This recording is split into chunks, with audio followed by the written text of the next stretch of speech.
والصلاة والسلام على رسول الله أما بعد فأعوذ بالله من الشيطان الرجيم بسم الله الرحمن الرحيم قال الله تبارك وتعالى في القرآن المجيد والفرقان الحميد ورفعنا لك ذكرك آمنت بالله صدق الله العظيم وبلغنا ورسوله النبي الكريم الأمين ونحن على ذلك لمن الشاهدين والشاكرين والحمد لله رب العالمين فقد قال الله تعالى في شان حبيبه المصطفى إن الله وملائكته يصلون على النبي یا ایہا الذین آمنوا صلوا علیہ وسلموا تسلیما۔ درود پاک بآواز بلند پڑھی اللہم صلی علی، بلکہ یہ کہوں گا جتنی خواتین کی آواز آ رہی ہے اتنی آواز نکال کے درود پڑھنے اللہم صلی علی سیدنا و مولانا محمد مبارک وسلم صلاۃ و سلاما علیک یا رسول اللہ وسلم علیک یا حبیب اللہ۔ بلغ العلا بکمالہ کشف الدجی بجمالہ حسنت جمیع خصالہ۔ سب مل کر کہہ دیں صلو علیہ۔ جو دوست پیچھے کھڑے ہوئے نا وہ بھی کہہ دیں صلو علیہ۔ نہ کہیں سے دور ہیں منزلیں نہ کوئی قریب کی بات ہے، نہ کہیں سے دور ہیں منزلیں نہ کوئی قریب کی بات ہے، جسے چاہیں جیسے نواز دیں یہ در حبیب کی بات ہے۔ اور وہ جب نوازتے ہیں تو کبھی ایسے بھی نوازتے ہیں کہ جسے چاہا در پہ بلا لیا اور جسے چاہا اپنا بنا لیا۔ یہ بڑے کرم کے ہیں فیصلے، یہ بڑے نصیب کی بات ہے۔ لاکھوں کروڑوں درود اور لاکھوں سلام اس پر کہ جس نے بے کسوں کی دستگیری کی، سلام اس پر کہ جس نے بادشاہی میں فقیری کی، سلام اس پر کہ جس کے گھر میں چاندی تھی نہ سونا تھا، سلام اس پر کہ ٹوٹا بوریا جن کا بچھونا تھا، سلام اس پر جو امت کے لیے راتوں کو روتا تھا، سلام اس پر جو فرش خاک پر جاڑے میں سوتا تھا، سلام اس پر کہ جس نے خون کے پیاسوں کو قبائیں دی، سلام اس پر کہ جس نے گالیاں سن کر دعائیں دی، سلام اس پر کہ جس کی بزم میں قسمت نہیں سوتی، سلام اس پر کہ جس کے ذکر سے سیری نہیں ہوتی، سلام اس پر جو ٹوٹے دل کی امیدوں کا مرکز ہے، سلام اس پر کہ جس کا نام احمد اور محمد ہے صلی اللہ علیہ وسلم۔ حمد و صلوات کے بعد لائق صد احترام انتہائی واجب الاحترام حاضرین محترم، میں سب سے پہلے تو آپ سب کو مبارکباد پیش کروں گا کہ آپ اور میں حضور کے ذکر کی محفل میں حاضر ہیں، اور یقیناً جو میزبان محفل ہیں مجھے شاید سب کے نام تو نہیں پتہ، عامر بھائی اور ان کے تمام رفقاء، ان کے ساتھی جتنے بھی ہیں جنہوں نے مل کر یہ حضور کے ذکر کی محفل کو سجایا ہے، اللہ تعالیٰ سب کی دنیا بھی سجا دے اور آخرت بھی سجا دے۔ میرے دوستو، یہ محفل نعت میں کبھی رسم سمجھ کر شرکت مت کیا کریں، اپنے مقدر پہ ناز کیا کریں کہ آج سیٹرڈے نائٹ ہے، ہفتے اتوار کی درمیانی شب ہے، اب باہر نکلیں تو ہوٹلوں پر بھی ایک مجمع ہے، شادی ہالوں پر بھی ایک مجمع ہے، جگہ جگہ نوجوانوں کی گیدرنگ بھی بیٹھی ہے۔ میں اور آپ اپنے مقدر پہ ناز نہ کریں کہ رب نے دنیا دار کی محفل سے اٹھا کر مدنی تاجدار کی محفل میں بٹھا دیا ہے۔ ہمیں تو اپنے مقدر پہ ناز کرنا چاہیے۔ میں تو ہمیشہ یہ کہتا ہوں کہ ہم نے ناز کرنا ہی چھوڑ دیا ہے، ورنہ تو ہمیں ہر سانس پر ناز کرنا چاہیے کہ رب نے ایسا آقا ہمیں عطا کیا ہے کہ لمحے لمحے بھی اس کی غلامی پر ناز کریں تو لمحے کم پڑ جائیں گے۔ رب کی اتنی عطائیں ہیں کہ ان عطاؤں پر بندہ ناز کرتا رہے تو وقت ختم ہو سکتا ہے، اس کی عطائیں اور شکرانہ ختم نہیں ہو سکتا۔ قدم قدم پر جس محبوب کے ہم پر احسانات ہوں، قدم قدم پر جس رب کریم کے ہم پر اتنے احسانات ہوں، تو ہمیں تو اپنے مقدر پہ ناز کرنا چاہیے۔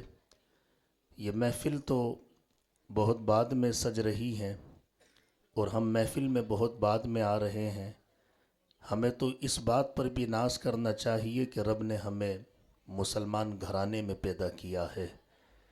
اس بات پر بھی ہمیں ناز ہونا چاہیے کہ اسلام کے لیے ہمیں کوئی قربانی نہیں دینی پڑی، بلکہ مسلمان گھرانے میں رب نے پیدا کیا، اور مؤذن نے آ کر کان میں اذان بھی کہہ دی اور دوسرے کان میں ہمیں خوشخبری بھی سنا دی کہ تجھے مبارک ہو کہ تو دنیا میں محمد کا غلام بن کر آ گیا ہے۔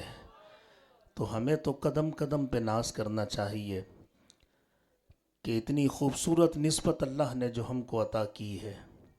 حضور کی غلامی کی نسبت کوئی کم ہے؟ حضور کی غلامی کی نسبت کوئی کم ہے؟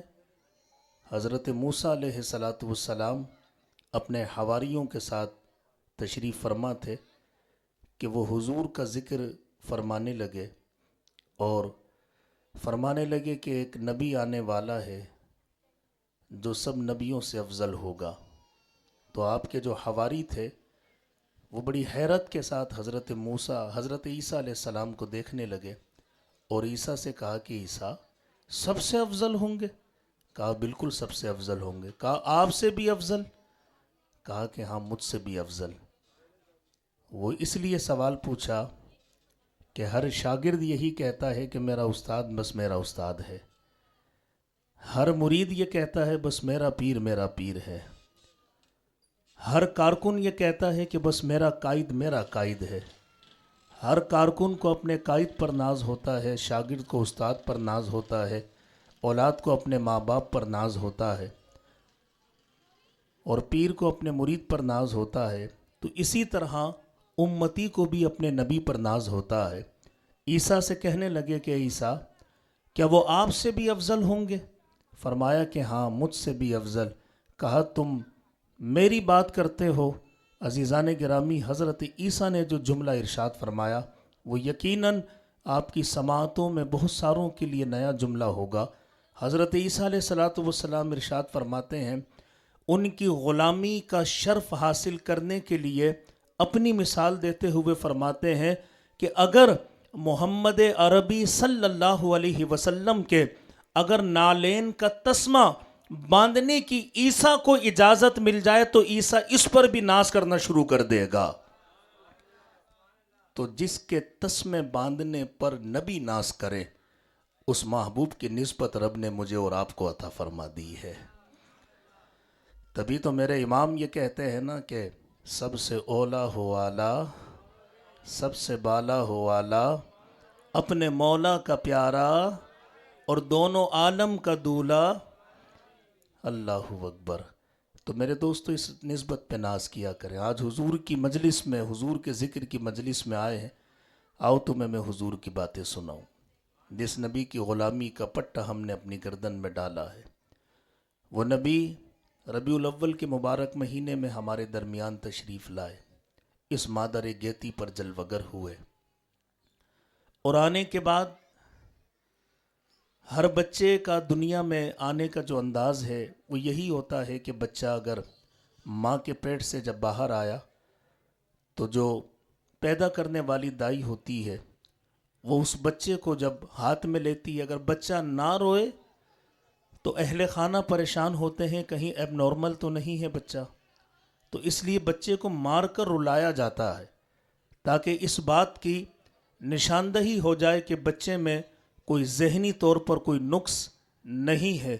ہر بچے کے آنے کا اپنا ایک انداز ہے، لیکن میں قربان آمنہ کے لال سید عالم صلی اللہ علیہ وسلم جب دنیا میں تشریف لائے تو میری ماں سیدہ آمنہ فرماتی ہیں کہ حضور دنیا میں آنے کے بعد سجدے کی حالت میں تشریف لے گئے، اور جملہ ایک ہی تھا کہ ربی حبلی امتی، اے اللہ میری امت میرے حوالے فرما دے. تو ایسا کریم آقا رب نے ہم کو عطا فرمایا.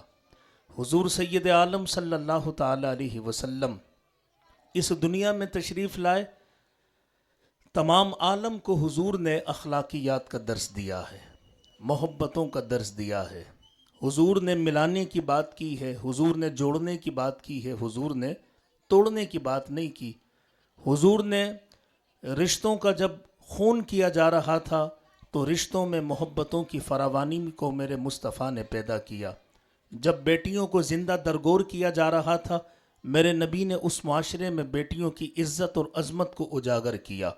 وہ بیٹیاں کہ اگر گھر میں پیدا ہو جائیں تو باپ گھر سے باہر نکلنے میں شرم محسوس کرتا تھا. میرے رسول نے اپنے غلاموں کو بتایا کہ رب کو یہ بیٹیاں اتنی پیاری ہیں، اللہ نے جس کو 2 بیٹی عطا فرمائی اور وہ ماں باپ نے بیٹیوں کو جوان کر دیا، ان کو پالا، بیٹیاں بڑی ہو گئی.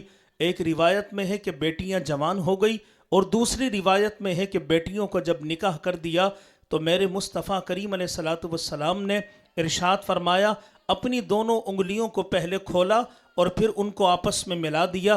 فرمایا کہ جس کی بیٹیاں جوان ہو گئی تو پھر میرے مصطفیٰ نے فرمایا کل قیامت کا دن ہوگا، قیامت کا میدان ہوگا، انگلیاں ملا کر فرمایا کہ اس کا کندھا محمد کے کندھے سے ایسے ملا ہوا ہوگا. تو اس معاشرے میں بیٹیوں کی عظمت کو، عزت کو میرے نبی نے اجاگر کیا. جب شراب کا دورہ تھا، بت پرستی عام تھی، اس معاشرے کے اندر میرے نبی صلی اللہ علیہ وسلم نے پاکیزگی اور طہارت کا درس ارشاد فرمایا. جس معاشرے میں بھائی بھائی کے خون کا پیاسا تھا، اس معاشرے میں میرے رسول نے محبتوں کی وہ فضا قائم فرمائی کہ بھائی کا رشتہ تو بہت دور کی بات، لوگ پڑوسیوں کے لیے اپنی جان قربان کرنے کے لیے تیار ہونے لگے ہیں. تو میرے محبوب نے دنیا میں آنے کے بعد اخلاقیات کا درس دیا ہے، حضور نے محبتوں کا درس دیا ہے، اور میں قربان کہ اللہ نے ہم کو ایسا کریم آقا عطا فرمایا. حضور سید عالم صلی اللہ علیہ وسلم نے جب مکے کی گلیوں میں اعلان حق کو بلند کیا اور آپ نے فرمایا کہ اللہ ایک ہے، اس کے سوا کوئی عبادت کے لائق نہیں ہے. جب اس کلمہ توحید کو میرے مصطفیٰ نے بلند کیا، وہ کافر جو حضور کی شہادت دیا کرتے تھے، گواہی دیا کرتے تھے کہ یہ محمد جھوٹ نہیں بول سکتے، وہی کافر جو تھے اب حضور کے دشمن بنتے ہوئے نظر آنے لگے. حضور نے فرمایا یہ بتوں کی پوجا مت کیا کرو، اللہ ایک ہے، یہ سب باطل ہیں. لیکن وہ اس بات کو ماننے کے لیے تیار نہیں تھے. وہ کہتے تھے کہ محمد عربی ہمارے بتوں کو غلط کہتے ہیں، ہمارے خداؤں کے خلاف ہو گئے. تو تاجدار کائنات صلی اللہ علیہ وسلم پر ظلم و ستم کی آندھیاں بھی چلنے لگی، حضور پر الزامات کی بارشیں ہونے لگی. کوئی کاہن کہنے لگا، کوئی ساحر کہنے لگا، کوئی جادوگر کہنے لگا، کوئی معاذ اللہ کہتا تھا کہ محمد کے چہرے پر کوئی جادو ہے. لوگوں کو جادو سے اپنا گرویدہ بناتے ہیں. لوگ مسلمان بھی ہونے لگے، کلمہ پڑھنے لگے، صحابہ کی تعداد میں اضافہ ہونے لگا، اور کفار کی تشویش بڑھتی رہی کہ اگر یہ سلسلہ چلتا رہا تو ایسا نہ ہو کہ مکے کی ہر گلی میں محمد کا سپاہی کھڑا ہو جائے. اب ہونا کیا تھا؟ حضور کے خلاف پروپیگنڈا شروع کر دیا کہ یہ محمد جادوگر ہیں، جادوگر ہیں، جادوگر ہیں. اور اتنا مضبوط یہ پروپیگنڈا تھا کہ مکے کی گلی گلی محمد عربی کے نام سے اور معاذ اللہ حضور کو کاہن کہنے کے نام سے گونجنے لگی. ایک دوسرے کے سامنے ذکر ہوتا کہ محمد جادوگر ہیں، عبداللہ کا جو بیٹا ہے وہ ساحر ہے، اس کے چہرے میں کوئی جادو ہے، وہ اپنے چہرے کے جادو سے لوگوں کو گرویدہ کرتا ہے. عزیزان گرامی، آقا کریم علیہ الصلوۃ والسلام اپنی تبلیغ کے سلسلے کو جاری رکھتے ہیں، اعلان حق کو بلند کیے رکھتے ہیں، کلمہ توحید کو بلند رکھتے ہیں. اور پھر ہوتا کیا ہے؟ کچھ لوگ حضور کے دامن سے وابستہ ہو گئے، کلمہ پڑھ دیا، مسلمان ہو گئے. کفار کی تشویش میں اضافہ ہونے لگا، یہاں تک کہ لوگ خوف کی کیفیت میں نقل مکانی کرنے لگے. خوف کی کیفیت ایک ایسی طاری ہو گئی کہ نقل مکانی کرنے لگے اور لوگ مکے کو چھوڑنے لگے کہ کہیں ایسا نہ ہو محمد کا جادو ہم پر بھی کام کر جائے. اتنے خوف زدہ ہو گئے. میرے دوستو اسی عالم میں یہ خبر ایک مکے کی رہنے والی ایک بڑھیا کے کانوں تک پہنچی کہ شہر مکہ میں کوئی جادوگر آ گیا ہے، اس کا نام محمد ہے، اور وہ اپنے چہرے کے کمال سے لوگوں کو گرویدہ بنا لیتا ہے. یہ خبر اس کے کانوں تک پہنچی تو وہ گھبرا گئی. اکیلی رہنے والی تھی.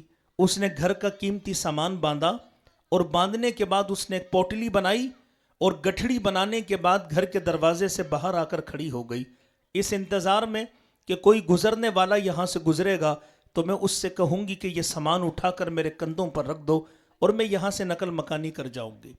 عزیزان گرامی بڑی دیر بیت گئی، وہاں سے کوئی اور تو نہ گزرا، لیکن خدا کا کرم دیکھو کہ جس راستے پر وہ بڑھیا کھڑی تھی اسی راستے سے میرے محمد کا گزر ہوتا ہے، اسی راستے سے میرے محبوب کا گزر ہوا. وہ حضور کو چہرے سے نہیں جانتی تھی، اس نے نام سنا تھا محمد صلی اللہ علیہ وسلم. حضور اس کے قریب آئے. آقا نے فرمایا کہ مائی صاحبہ کیا بات ہے؟ تو اس نے کہا کہ بیٹا یہ گٹھڑی اٹھا کر اگر میرے کندھوں پر رکھ دو تو تمہاری مہربانی.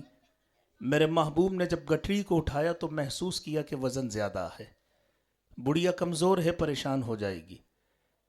تو میں اپنے نبی کے اخلاق پر قربان جاؤں. وہ حضور کے خوف سے نقل مکانی کر رہی تھی، وہ حضور کو جانتی نہیں تھی. حضور قریب آ کر پوچھتے ہیں کہ کیا کام ہے؟ اس نے کہا گٹھڑی اٹھا کر کندھوں پر رکھ دو. اٹھا کر دیکھا تو وزن زیادہ. احساس ہوا کہ بڑھیا پریشان ہوگی.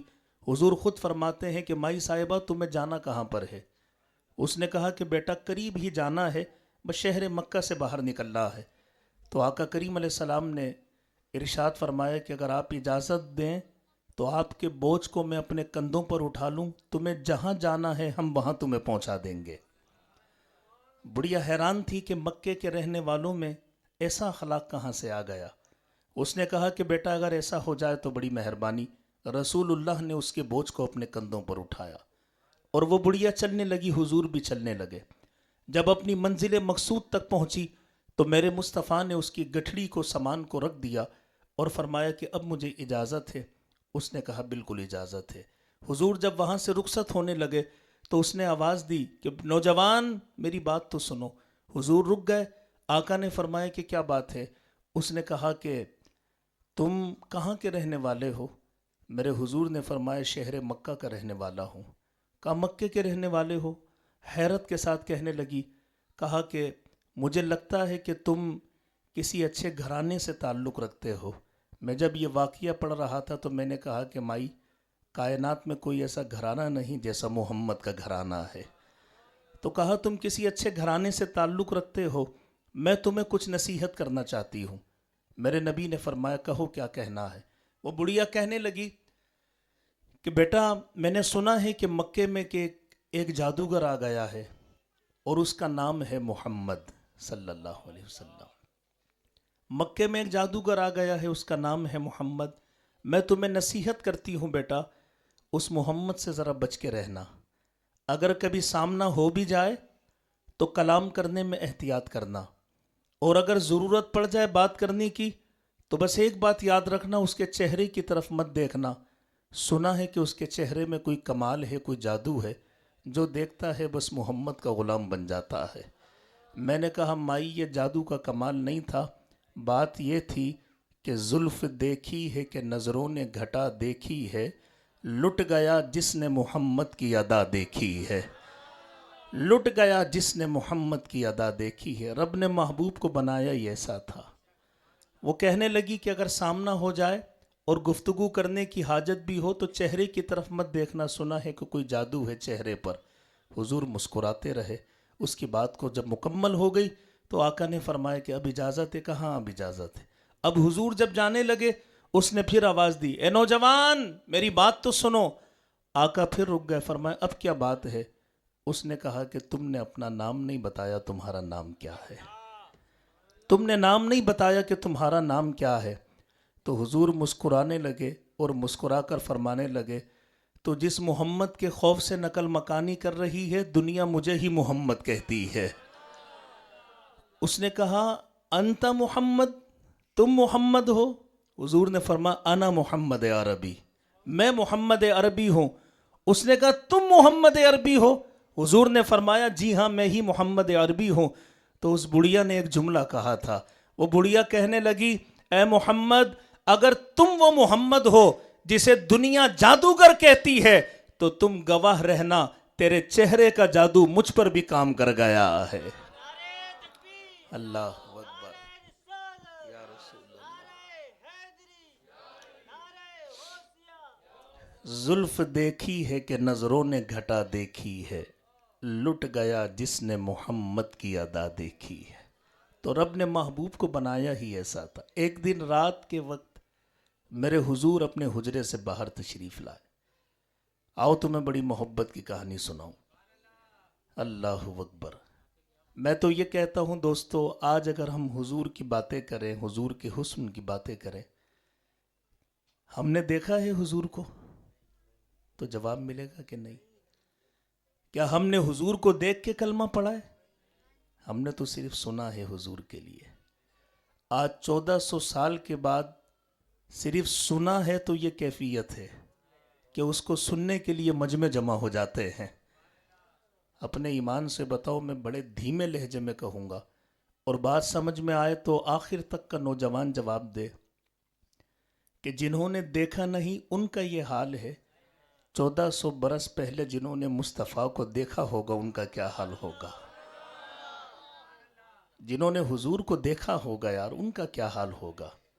تو ان کی یہی کیفیت ہوگی، لٹ گیا جس نے محمد کی ادا دیکھی ہے، لٹ گیا جس نے۔ میں تو اکثر محفل میں یہ بات کہتا ہوں کہ میرے دوستو، روزانہ اگر کچھ دوست مل کر بیٹھیں اور کسی ایک بندے کے متعلق بات کریں، روزانہ 1 دن 2 دن 4 دن 6 دن کسی ایک ہی ٹاپک پر بات ہو، تو لوگ کب تک برداشت کریں گے؟ 1 دن 2 دن، کل بیٹھے ایک ہی بندے کے متعلق بات کرتے رہے، ٹائم پورا ہو گیا۔ دوسرے دن بیٹھے ایک ہی بندے کے متعلق بات کی، ٹائم پورا ہو گیا۔ تیسرے دن بیٹھے تو چوتھے 5ویں دن کوئی تو کھڑا ہو جائے گا اور کہے گا یار روز ہی ایک بندے کے بارے میں بات کرتے ہو، اب ٹاپک کو چینج کیا جائے، اب موضوع کو تبدیل کیا جائے، روزانہ ایک بندے کے متعلق بات، کل بھی اسی کے بارے میں، پرسوں بھی اسی کے بارے میں، تو طبیعت میں اکتاہٹ پیدا ہو جاتی ہے۔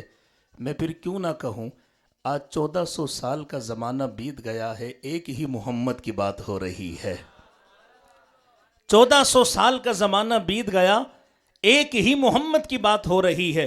آج تک کسی مجلس میں کسی نے کھڑے ہو کر یہ نہیں کہا کہ یار کل تو حضور کا ذکر ہوا تھا، آج پھر حضور کا ذکر، بلکہ یہ کہا جاتا ہے محبوب تیرے ذکر کی ہیں یہ برکتیں، میرے بگڑے کام سنور گئے، جہاں تیری یاد ہے دل نشیں وہیں رحمتوں کا نزول ہے، جہاں تیری یاد ہے دل نشیں وہیں رحمتوں کا نزول ہے۔ تو ایک رات میرے محبوب اپنے دولت کدے سے باہر تشریف لائے۔ حضور چہل قدمی کے ارادے سے باہر نکلے تھے۔ میرے محبوب چلتے چلتے چلتے آگے کی طرف بڑھتے چلے گئے۔ تو اس زمانے میں ہوتا یہ تھا کہ جب لوگ سفر کرتے تھے تو قافلوں کی صورت میں سفر کرتے تھے، سارا دن وہ چلتے تھے، سفر کرتے تھے، رات ہوتی تھی کسی بھی جگہ پر قیام کرتے تھے، خیمے لگتے تھے، آرام کرتے تھے، صبح اٹھتے تھے، پھر سفر کرتے تھے۔ تو ایسا ہی کوئی قافلہ وہاں پر رکا ہوا تھا، خیمے لگے ہوئے ہیں، ان کے جانور بندھے ہوئے ہیں، اور رات کی تاریکی میں کچھ لوگ چوکیداری پر متمکن تھے، وہ چوکیداری کر رہے تھے۔ اب صرف غور کرنا کہ رب نے میرے اور آپ کے آقا کو بنایا کتنا حسین تھا، کتنا حسین بنایا تھا کہ حضرت جابر رضی اللہ تعالی عنہ خود عرض کرتے ہیں، وہ کہتے ہیں کہ ایک رات آمنہ کے لال حضور سید عالم صلی اللہ تعالی علیہ وسلم میرے زانوں پر آرام کر رہے تھے، اپنا سر انور میرے زانوں پر رکھا ہوا تھا۔ وہ فرماتے ہیں کہ آج موقع ملا تھا یار کو قریب سے دیکھنے کا، آج موقع ملا تھا حضور کے چہرے کو قریب سے دیکھنے کا۔ کہا جب مجلس میں بیٹھتے تھے تو اتنی ہمت نہیں ہوتی تھی کہ نگاہ اٹھا کر حضور کے چہرے پر ڈالیں. کہا ادب مصطفیٰ سے نگاہیں جھکی رہتی تھی. آج یار نے سر زانو پر رکھ دیا تھا اور حضور نے آنکھیں بند کر لی. فرماتے موقع مل گیا تھا قریب سے مصطفیٰ کو دیکھنے کا. وہ فرماتے ہیں کہ میں نے جب حضور کے چہرے کو دیکھا, رات کا پہر تھا, اور فرماتے ہیں 14ویں رات کا چاند آسمان پر چمک رہا تھا اور اس کی روشنی دور تک پھیلی ہوئی تھی.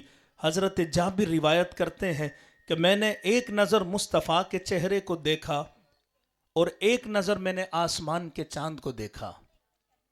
پھر فرماتے ہیں کہ ایک نظر محبوب کے چہرے پر ڈالی, پھر آسمان کے چاند کی طرف دیکھا. فرماتے ہیں کہ بس دل میں خیال آیا کہ یار آسمان کا چاند زیادہ روشن ہے یا مصطفیٰ کا چہرہ زیادہ روشن ہے. حضرت جابر فرماتے ہیں میں بار بار کبھی آسمان کے چاند کو دیکھتا تھا, کبھی محمد کے چہرے کو دیکھتا تھا. میں اپنے لفظوں میں کہوں تو یوں کہوں گا کہ حضرت جابر کہہ رہے تھے کہ کبھی نگاہ آسمان کے چاند پر پڑ رہی تھی اور کبھی آمنہ کے چاند پر پڑ رہی تھی. وہ فرماتے ہیں میں سوچ رہا تھا آسمان کا چاند زیادہ روشن ہے یا میرے محبوب کا چہرہ زیادہ روشن ہے. وہ فرماتے ہیں کہ بار بار دیکھنے کے بعد میں اس نتیجے پر پہنچا کہ آسمان کا چاند کم روشن ہے, مصطفیٰ کا چہرہ زیادہ روشن ہے. تو رب نے مصطفیٰ کے چہرے کو اتنا حسین بنایا تھا. فرماتے ہیں کہ آقا دو جہاں صلی اللہ علیہ وسلم رات کے اس پہر میں جب آگے تشریف لائے, دیکھا کہ خیمے لگے ہوئے ہیں اور لوگ آرام سے سو رہے ہیں. کچھ لوگ ہیں کہ جو حفاظت پر مامور تھے اور ان کے جانور بھی بندھے ہوئے ہیں. تو میرے نبی صلی اللہ علیہ وسلم کی نگاہ ان کے بندھے ہوئے جانوروں پر پڑی. ان کے جہاں پر اونٹ بندھے تھے, میرے محبوب کی نگاہ ان کے بندھے ہوئے جانوروں پر پڑی, اور تاجدار کائنات نے دیکھا کہ ان بندھے ہوئے جانوروں کے اندر ایک سرخ رنگ کا اونٹ بھی اس میں شامل تھا. عزیزان گرامی, اگر کسی نے تاریخ عرب پڑھی ہو تو وہ بخوبی جانتا ہوگا کہ یہ جو سرخ رنگ کے اونٹ ہیں عرب میں ان کی بڑی اہمیت ہوا کرتی تھی, اور یہ بڑا قیمتی جوہر سمجھا جاتا تھا. جن کے پاس ماشاءاللہ سرخ رنگ کے اونٹ ہوتے تھے تو یہ بڑی قیمت والی بات ہوتی تھی. حضور سید عالم صلی اللہ علیہ وسلم نے اس سرخ رنگ کے اونٹ کو دیکھا. میرے مصطفیٰ کو وہ اونٹ بہت پسند آیا. نگاہ مصطفیٰ وہیں پر ٹھہر گئی, اور مجھ سے پوچھو تو میں اپنے لفظوں میں یوں کہوں گا کہ اس اونٹ کا مقدر چمک گیا تھا کہ میرے مصطفیٰ کو اس پر پیار آ گیا تھا. میرے محبوب نے ان بندے ہوئے جانوروں کی طرف دیکھا, سرخ اونٹ پر حضور کی آنکھیں جم گئی, اور دور سے مصطفیٰ نے دیکھا کہ جو وہاں پر لوگ حفاظت پر مامور تھے, میرے نبی نے ان کی طرف اشارہ کیا, انگلی کا اشارہ کیا. ذرا فاصلے سے کھڑے تھے. تو راوی بیان کرتا ہے کہ بس یہ ہوا تھا کہ انہوں نے اتنا دیکھا کہ کوئی چیز چمکی ہے رات کے اندھیرے میں کوئی چیز روشن ہوئی ہے. وہ قریب آ گئے, انہوں نے روشنی کو دیکھا, قریب آتے چلے گئے, اور جب قریب آئے تو آمنہ کے لال کے چہرے کو دیکھا. آسمان کے چاند کو تو کئی مرتبہ دیکھا تھا, آمنہ کے چاند کو پہلی مرتبہ دیکھا تھا. بس حضور کو دیکھا تو دل دے بیٹھے, حضور کو دیکھا تو دیوانے ہو گئے, اور حضور کو دیکھا تو دیکھتے ہی رہ گئے. اتنی ہمت بھی نہیں تھی کہ حضور سے کلام کرتے کہ آپ کون ہیں, اشارہ کس لیے کیا تھا, بلکہ قریب آ گئے. میرے دوستوں, میں بتانا یہ چاہتا ہوں کہ 1400 برس کے بعد لوگوں کی کیفیت یہ ہے کہ آج حضور کے نام پر جان قربان کرنے کے لیے تیار ہیں. جنہوں نے اپنی آنکھوں سے دیکھا ہوگا, جنہوں نے اپنی آنکھوں سے اس جمال جہاں آرا کی جی بھر کے زیارت کی ہوگی, ان کی کیفیت کا عالم کیا ہوگا. ان کی کیفیت یہ تھی کہ وہ جب قریب آئے, قریب آنے کے بعد آمنہ کے لال کے چہرے کو دیکھا, حسن مصطفیٰ میں گم ہو گئے, دیوانے ہو گئے. میرے محبوب کریم علیہ السلام نے خود کلام کیا, اور آقا نے فرمایا کہ یہ اونٹ کس کے ہیں, یہ ہمیں پسند آ گئے ہیں, یہ سرخ رنگ کا اونٹ ہمیں پسند آ گیا ہے. اب بجائے اس کے کہ وہ پوچھتا کہ جناب آپ ہیں کون, ہمارے اونٹ کے بارے میں کلام کرنے والے, آپ اپنا تعارف کرائیں. بلکہ حضور کو دیکھ کر اس کی کیفیت کیا تھی، بس وہ کیفیت سنیے گا اور پھر اپنے دل ہی دل کے اندر محظوظ ہوئیے گا کہ رب نے کتنا حسین آقا ہم کو عطا کیا ہے، رب نے ہمارے آقا کو کتنا حسین بنایا تھا۔ وہ حضور کو دیکھے جا رہے تھے، نگاہیں جم گئی، ہٹنے کا نام نہیں لے رہی ہیں۔ اللہ اکبر۔ آقا نے فرمایا کہ یہ اونٹ کس کے ہیں؟ انہوں نے یہ نہیں پوچھا کہ آپ کون ہیں، ان کی زبان سے جو جملہ نکلا وہ جملہ سنیے گا اور وہ دل میں ٹھنڈک کا احساس پیدا کرے تو حضور کے حسن کے لیے سبحان اللہ کہیے گا۔ آقا نے فرمایا کہ یہ اونٹ کس کے ہیں؟ تو وہ آگے سے بڑھ کے کہنے لگا، پیارے صرف اتنا بتا کہ تجھے کام کیا ہے۔ آقا نے فرمایا ہمیں پسند آ گیا ہے۔ وہ پھر کہنے لگا، پیارے یہ بتاؤ کرنا کیا ہے؟ حضور نے فرمایا کیا تم اس کا سودا کرتے ہو؟ کیا اس کا سودا کرتے ہو؟ تو اس نے یہ تو نہیں لکھا تھا کہ اونٹ برائے فروخت، اس نے بورڈ تو نہیں لگایا تھا، لیکن آقا نے فرمایا سودا کرتے ہو؟ تو اس کے منہ سے جملے کیا نکلے؟ بس حضور کے چہرے کو تکے جا رہا تھا، دیکھے جا رہا تھا۔ آقا نے فرمایا اس کا سودا کرتے ہو؟ آگے بڑھ کے کہنے لگا، پیارے مجھ سے کیا پوچھتے ہو؟ جیسے تمہاری مرضی۔ ہم سے کیا پوچھتے ہو؟ جیسے تمہاری مرضی۔ آقا نے فرمایا کہ چیز تمہاری ہے۔ کہا پیارے مرضی تمہاری ہے۔ اب سودا طے ہو گیا۔ جب سودا طے ہو گیا، آقا نے فرمایا کہ ہم اونٹ خریدنے کی نیت سے گھر سے نہیں نکلے تھے، ہمارا ارادہ اونٹ خریدنے کا نہیں تھا، چہل قدمی کے ارادے سے نکلے تھے۔ ابھی رقم میرے پاس موجود نہیں، ابھی رقم میرے پاس موجود نہیں، اگر تم اجازت دو تو اس اونٹ کو میں اپنے ساتھ لے جاؤں، کسی غلام کے ہاتھ اس کی قیمت پہنچا دوں گا۔ تو اس نے کہا کہ پیارے جیسے تیری مرضی۔ اب حضور نے اونٹ کی لگام کو پکڑا اور آقا کریم علیہ السلام آگے آگے بڑھنے لگے، اونٹ کو لے کر جا رہے تھے، اور وہ جو شخص تھا وہ ہاتھ باندھ کر بس حضور کو جاتا دیکھ رہا تھا، جاتا دیکھ رہا تھا۔ نہ اس نے ایسا جمال کبھی دیکھا تھا، نہ کبھی ایسی حسین چال کسی کی دیکھی تھی۔ وہ حسن مصطفیٰ میں گم ہو گیا۔ جب حضور اس کی آنکھوں سے اوجھل ہو گئے، وہ واپس پلٹا۔ اس کا ساتھی دور سے یہ منظر دیکھ رہا تھا، وہ دوڑتا ہوا قریب آیا۔ اس نے کہا کہ کیا تم نے اونٹ کا سودا طے کر دیا ہے؟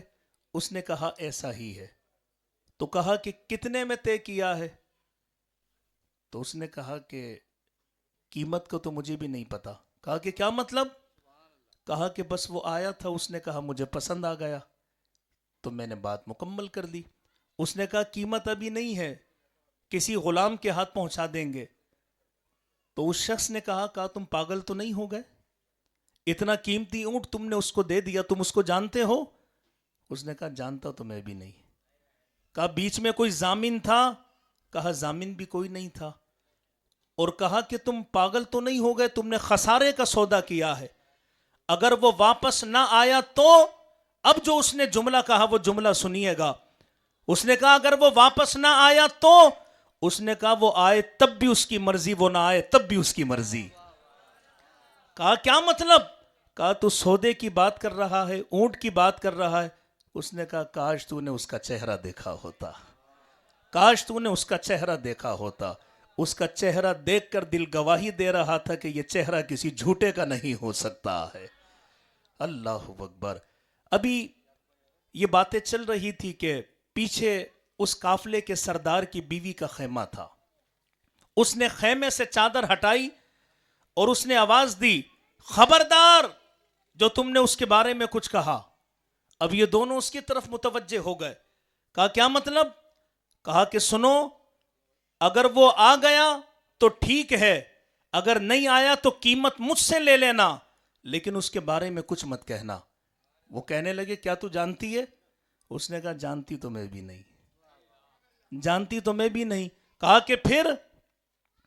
کہا کہ جانتی میں نہیں، لیکن بات اتنی ہے کہ جب تم سودا کر رہے تھے میں اپنے خیمے کی اوٹ سے تم دونوں کو دیکھ رہی تھی، اور کہا کہ جو منظر میں نے دیکھا وہ یہ تھا کہ جب تم باتیں کرتے تھے وہ خاموشی سے سنتا تھا، اور کہا جب وہ بولتا تھا تو لگتا تھا کہ پھول اس کے لبوں سے جھڑ رہے ہوں، اور کہا شاید تم نے غور نہیں کیا کہ جب وہ بات کرتے کرتے کسی بات پر مسکرایا تھا تو کہا تم نے غور نہیں کیا، میں دیکھ رہی تھی کہ وہ جو ہی مسکرایا تھا اس کے دانتوں کے دہانے سے اس کے دانتوں کے سوراخ سے ایک روشنی نکلی تھی، میں نے اس روشنی میں سامنے کے پہاڑوں کو چمکتے ہوئے دیکھا ہے۔